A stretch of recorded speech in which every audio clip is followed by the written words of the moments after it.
From kitchens where Taffer's team couldn't even finish the pizzas without gagging, to pizzas made with dough that literally had mold in it. There's mold on here.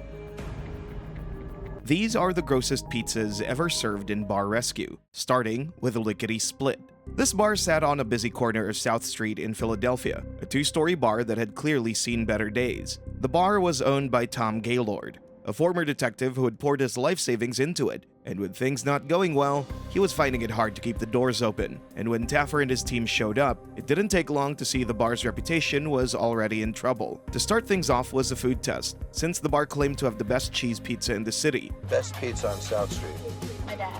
Is that the best pizza on South Street? No. So he just put that sign up there. It's the one that voted it the best. It's allegedly the best pizza on South Street. Their pizza was enormous, split across 2 plates, and while the size stood out right away, that was honestly the only thing impressive about it. Taffer had 2 people in the bar for recon, and the moment they were served their pizzas, their reaction said a lot. It doesn't smell right, like something's got an off smell.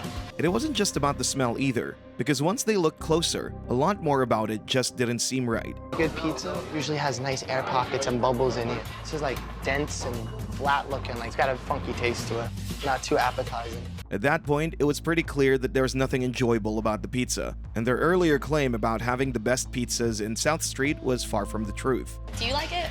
You don't? No. I think I'm gonna wait on my cheesesteak. So we can conclude this is not the best pizza on South Street. So when John Taffer finally took a closer look at the kitchen, it became obvious why the pizza had gone so wrong. Is that the temperature isn't right. This is dough that you're gonna make your pizza with, sitting right next to a ball of raw sausage that's inside a refrigerator that's not up to temp. What is that? Oh, what we got, chicken? In an open container. In a dough container. So it's not covered. It's absolutely disgusting. As they kept checking around, it only got worse, since many of the ingredients were already going bad and clearly not fit for use. It's no good. Smell it. It's no good. Bull. Everything in this box gets thrown away. Everything. I mean, look at all this dough. This is your money. Looking further into it, even the dough they were using to make the pizzas was in poor condition, which only added to the problem. Show us. Wanting to see more, Taffer asked where the rest of the dough was kept, and that question led to a really disgusting discovery as the owner took him down to the basement. Can anybody eat this? Dough is made fresh every single day. This is the stuff he's serving. Unbelievable. Everything gets thrown away.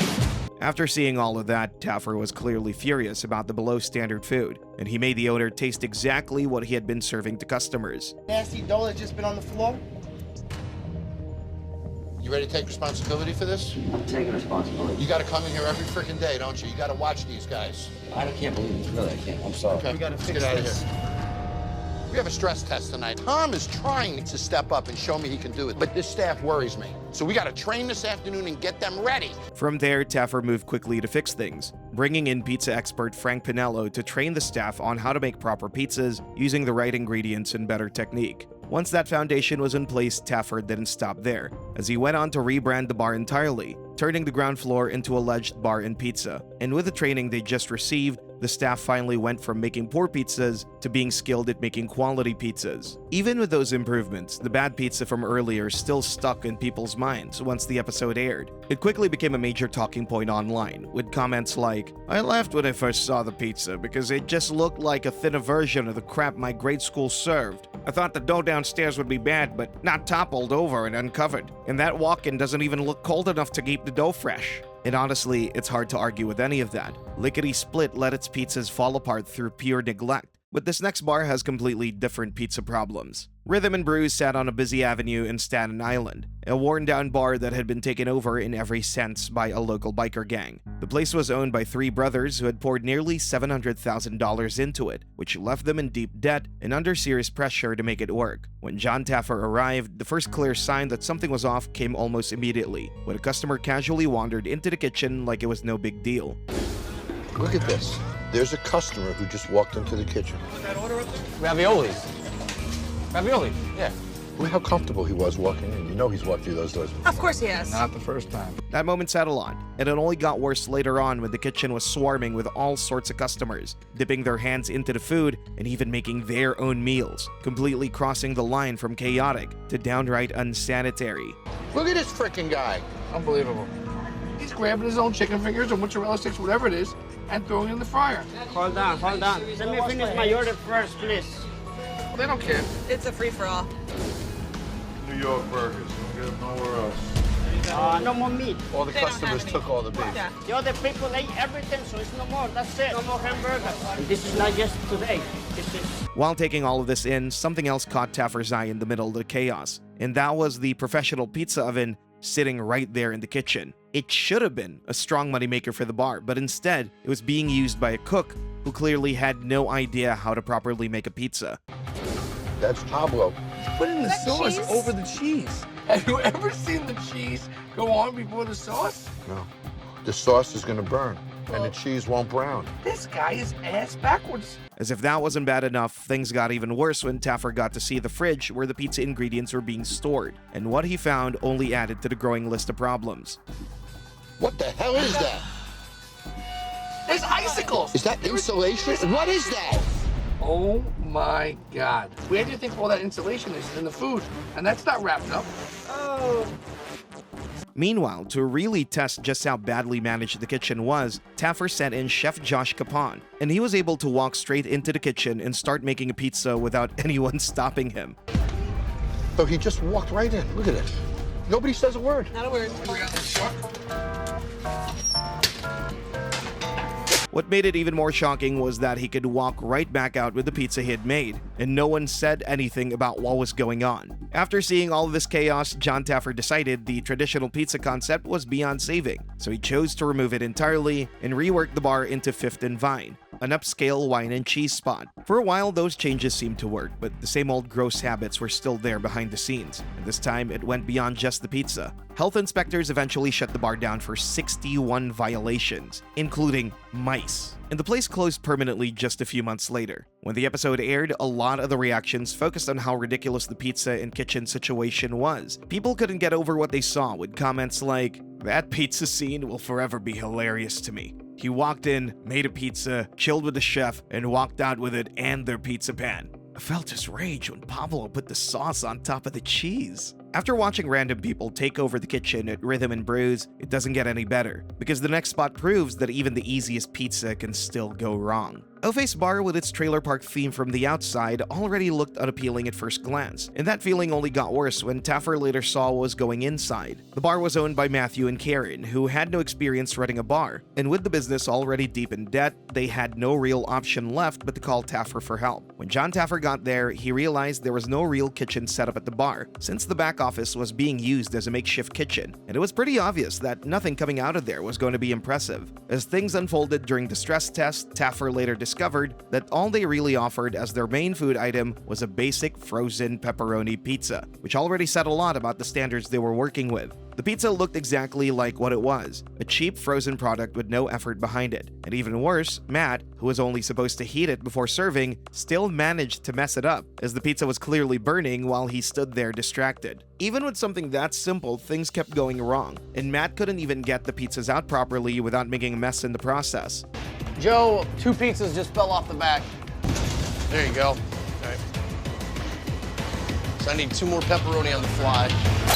By the time the pizzas finally made it to the customers, the reaction was exactly what you would expect, as all anyone had were complaints. Straight from the convenience store is what this is. I can't finish the last 2 pieces. Tastes like It got even worse seeing untouched pizzas left sitting around the bar because they were so bad that no one was willing to eat them. Even with all of this happening right in front of them, the owners refused to take responsibility. It got so bad that the rescue never even started, as John Taffer decided to walk away without remodeling the space or updating the menu, leaving the frozen pizza menu and everything else exactly as it was. However, the bar is still in business today. But with that kind of food being served, its 1.6-star ratings online really don't come as a surprise. When the episode finally aired, people online couldn't believe how bad the pizzas looked. Some said, "That doesn't even look like a pizza. It looks more like a quiche that's ready to be tossed in the bin." Seriously, what brand of frozen pizza is that? I've never seen a frozen pizza look like that in the frozen section of the supermarket. Never! Who makes a pizza like that to be sold at a supermarket or convenience store? I can't get over the thought of it. With Wheelhouse Bar, making even the simplest pizza went wrong, but the next bar struggles even when they actually put effort into making one. Nevada Brew Works was built by Jason Taylor with help from his father-in-law, and the pressure was on to make it work since he had put his home on the line and taken on heavy debt, so a lot was riding on the bar's success. But once things got going, it became clear that not much there was actually working, especially the food, which was supposed to be one of the main draws, but instead turned into a complete disaster. When John Taffer and his team went in to try out the pizzas and drinks, the first sign that something was off came when they ended up waiting nearly an hour for the pizzas they ordered. Half hour here for a pizza. How many of you would wait 45 minutes to get a pizza? You guys didn't. Do you like that? No. Would you come back with that happening? No. And you don't even know what's going on, Jason. Come on. 3 minutes. Give me a damn pizza. To figure out what was going wrong, pizza expert Tony Geminiani stepped in to check the kitchen. And that was when they started uncovering some interesting discoveries about how things were being run. Making pizzas. About 7 months. 7 months? Yep, never made dough before that. Things only got worse when the owner opened up about just how bad the situation was when it came to training and overall experience in the bar. The skill. Even when you see him slapping, he does a Neapolitan slap. Who taught him that? We pretty much just went to YouTube. Never have I had an owner told me that they learned how to create their pizza on YouTube. By the time the barbecue chicken pizza was finally ready and served, Tony was quick to notice several inconsistencies, which confirmed that there were serious issues with how the food was being prepared. There's a gum line here. The gum line of a pizza is the gooey area between the base and the topping. Long enough, oven not hot enough, oven wasn't turned on early enough. You have crushed tomatoes here or something like that, so it's kind of like your cheese just falls right off. So I mean, details. There's a lot to it. I mean, there's so much. The only way you're going to make this better is with knowledge. You understand that? You cannot run this business without knowledge. Seeing all of this, Taffer didn't waste any time. He made sure both the cook and the owner went through proper training on how to make a pizza the right way. By the end of the rescue, things had clearly turned around, as the bar was finally serving quality pizzas, and customers were genuinely pleased with the improvement. Even with that progress, reviews started popping up online later on, and they told a very different story about how the pizzas had become again. Some of them were especially blunt about the drop in quality. Nevada Brew Works served us the traditional plain cheese pie as ordered. The flop was so extreme, I don't know how to describe it. The crust had a nice char, but it was still very doughy. Had to be eaten with a knife and fork due to the limpness. Feedback like that makes it clear how much things had fallen off at Nevada Brew Works, where it all came down to sloppy execution. But the next bar shows what happens when no effort is put in at all. The Wheelhouse Bar was already losing thousands every month, and the owner was close to draining his retirement savings, so everything had to work, especially the food. Instead of helping, the pizza quickly became one of the clearest signs that something was off, and that showed up almost immediately when Taffer's team went in for recon and decided to order one. Kevin, could you order a pizza? Oh, excuse me. Is it possible to make me a pizza? I'll be more than happy to make you a pizza. Did you tell him it's going to be like an hour? Since there were no cooks handling the food, everything was left to the bartenders, who clearly weren't putting in any effort and didn't seem interested in what they were doing. Who's in charge of this? The bartenders apparently go back there and make this stuff. At the same time, the appliances and overall state of the kitchen didn't look promising either, which only added to the growing concerns about how things were being run. So you've got a conveyor oven, there it is. Okay. And, of course, a residential microwave. The conveyor is not moving. A conveyor oven like that should not take more than 5 minutes. Because the bartenders really didn't care about the cooking, the pizza sitting in the oven was already not looking good even before it was done. That burned? They're still in the kitchen, these girls. Look at the smoke coming out of this oven. That's filth, guys. So this pizza is going to taste like that filth. This is the conveyor from hell. And by the time the pizza was finally ready, it somehow looked even worse. So that was about 25. You tell them to come make their own pizza. Burn. They can come make it themselves. Not their customer, but Jesse. She burnt the pizza. Even then, the bartenders couldn't be bothered, and despite the customer repeatedly asking for another one, they still didn't make a replacement. Really, no luck on the pizza? There's nothing I can do about it. Stay on the pizza thing for me. Is it possible for you to get me a pizza? The kitchen's closed. Kitchen's closed? Because she knows she has to go back there and make it. Seeing all of this, Taffer focused heavily on removing the pizza entirely, since it had become more of a liability than a selling point, and instead, a proper cook was brought in while the staff went through the training they clearly needed. By the end of the rescue, the food became more consistent, and the environment started to feel more controlled, which finally gave the business a real chance to recover in a way the pizza never could. Even with that progress, reviews online later showed the same pattern returning once the pizza was reintroduced a few years later, with comments like, "The pizza was not good at all. Never again. Not worth the money I paid." So even after everything they fixed, bringing the pizza back only dragged things right back down, and if you thought lazily made pizzas were bad, the next spot takes it to a whole new level of gross. Gillenri Sports Bar had 11 different pizzas on the menu, and Taffer was curious to see how the kitchen would handle that kind of pressure. So he gave a rather interesting instruction for Recon to really test them. I want you to go in, buddy. I want you to sit at a table, a big table. I want you to order one of every pizza. That's about 11 pizzas. From the cook's reaction alone and the way he was already struggling before even getting started, it was clear that things weren't looking good right from the very beginning. He's got to read the menu. It's like he doesn't know his own menu. No. Eventually, the first set of pizzas came out, and the owner asked the customer how they liked them so far, but the response made it obvious that they were nowhere close to impressive. How are the ones you got so far? I gotta be honest, the people behind me, you know, they like the crust, but I wasn't a big fan. I gave it to them. All right, thank you. To get another opinion, Dave Portnoy joined in for Recon to see what the pizzas tasted like, and he definitely had a lot to say about what he was experiencing. This is horrible. Screams horrible.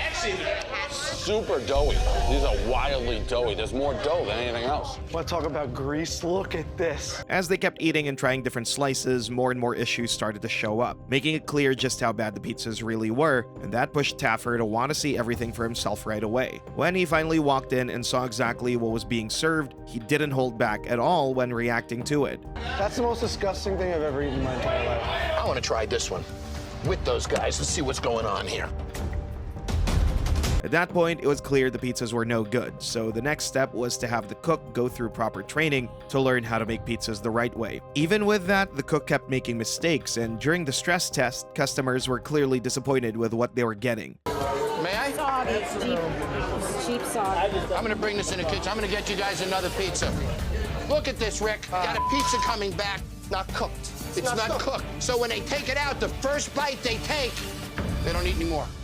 I need a Bloody Mary and 2 more sours. After the kitchen got the fixes it needed and a much better menu was introduced, the pizzas finally started turning out better, and the customers were finally getting what they came for. Even with that improvement, once the episode aired, people online were quick to point out how bad the pizzas had been earlier on. Some said, "Dave's frozen pizza was terrible. I guess that pizza chef ain't no chef." That response online says everything about how bad things were at Gillenri's, with a full menu of pizzas going wrong. But the next bar shows that even a few pies can be a disaster when hygiene goes out the window. Before ever stepping inside, Taffer already had a feeling this might be one of the worst bar kitchens he had seen when it came to hygiene. Come here, because I think this might be the worst kitchen I've ever seen. Open ceiling. Look at the bugs. Disgusting. Now this is the grease off of here. What owner makes their employees work in these conditions? With an environment that bad, the food was never going to be something to look forward to. And it didn't take long before Taffer started noticing something that really bothered him. Raw pork, mind you. What raw food is he touching now? There's no sanitation. There's no hand washing, there's no gloves being used, there's no separation from raw to cooked product. I don't know how he lasted 8 months. Look at that bowl. Oh! That same unhygienic habit showed up across everything being prepared. And beyond that, the equipment being used to make the pizzas and the rest of the menu made it obvious that a lot had been neglected for a long time. Look at that. That bowl has not been cleaned since this place opened. The tea drop. Oh. And they're putting that over food. This is inexcusable, absolutely. Just pouring a profit away. When Taffer finally went into the bar for himself to inspect the kitchen, he had the cook taste the salsa being used for the pizzas, and even the cook was surprised by how bad it actually tasted. What do you think about that? Tastes like It's bubbling because the bacteria has grown so far that it's bubbling, dude. What do we do with this?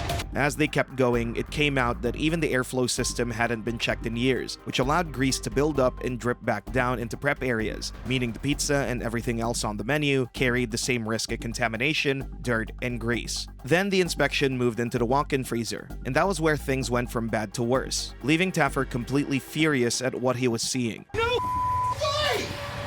This is a fort. Oh, dude, you got mushrooms growing in your walk-in. Spores. They have their own unique smell. You don't want to be breathing that stuff in. Look at this! Oh my God! Get the out of here! Get the out of here! This is unbelievable! Dude. Chef Steve, let's leave! At that point, it was clear that the food and pizza being served were coming from a space that should have never been in use at all. Once changes were finally introduced, Taffer focused on removing the parts of the business that had been handled the worst, which included cutting pizza entirely and shifting to a new concept built around simpler food that could be managed properly. Even with those changes in place, once the episode aired, people online couldn't get over how bad the kitchen where the pizzas were made had looked earlier, with comments like, "How could anyone possibly allow food to be served there? And work here with that mold and big-ass mushrooms? OMG, it makes me sick and terrified to eat out. This is just insanity." As someone who worked in the restaurant industry for years, every time I see that walk-in with mushrooms, it shocks me. That says everything about how bad things got at the Fairways Golf and Grill, where pizzas were being made in a kitchen you wouldn't even want to touch. And the next spot goes wrong in a different way, with the oven being the problem. For this bar rescue, John Taffer wasn't the one dealing with the discoveries firsthand. His guest Danny Trejo showed up at Calendar's Pizzeria and Sports Bar, ready to see just how bad things really were. It didn't take long for things to start feeling off, and one of the first signs in the kitchen came when Danny noticed that the pizza oven was being used for something completely different from what it was meant for. It's like, if you'll notice, that's a pizza oven. But she's doing French fries. I've never seen it utilized to make French fries. Your pizza's gonna be late because I got French fries in here. That's not the right tool for the job. As recon continued and the pizzas were finally served, it became clear right away that they were nowhere near impressive. Thank you. Thank you. You are very welcome. Here's the pizza. Of all that we've had. Nothing super special. No.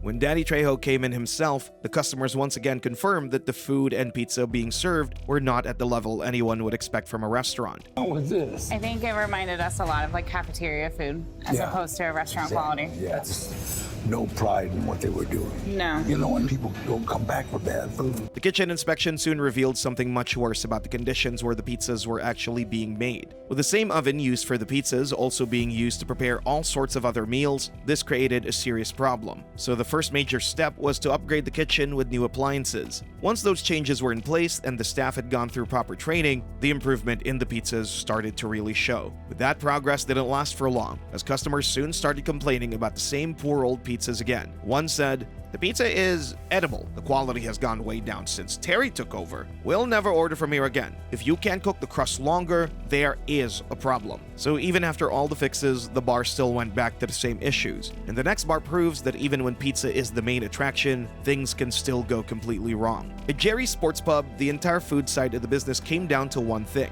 and that was pizza. Taffer sent in his team for recon to order food and drinks, but as soon as the first one was served, the first impression was already a total fail. Pizza's out. Yeah. Thank you. Thanks, man.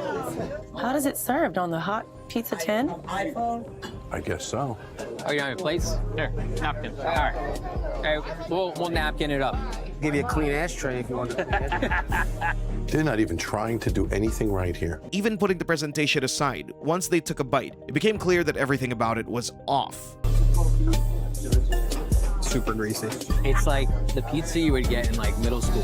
When Taffer finally walked in, he was so thrown off by how filthy the bar itself was that he started turning the whole place upside down. Even with all that, it wasn't until the next day that Taffer truly saw how bad things were, especially when it came to the pizzas. He brought in his experts to inspect the kitchen, and what they found was shocking. Big problems here. Tell me.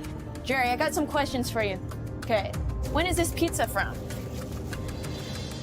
Because there's no label, no date on it. No one knows when it's from. But I can tell you it's old. You know how I know it's old?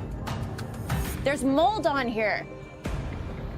When the cook was questioned about it, her response only made things worse, as she admitted to practices that clearly shouldn't have been happening in the first place.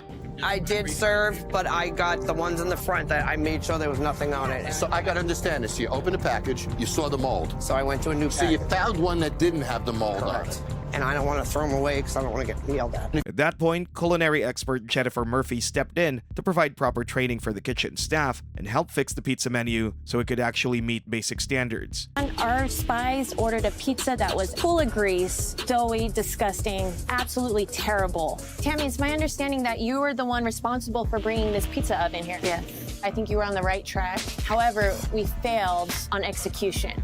I'd like to stick with pizzas. I just want to serve a better product. By the end of the rescue, things had finally turned around, as the bar was making proper and fresh pizzas that customers could actually enjoy. Even with that improvement, comments still showed up online about the disgusting discoveries tied to the pizza. One said, "Those pizzas looked inedible." Someone else even sarcastically said, "Gerri thought the mold was garnish."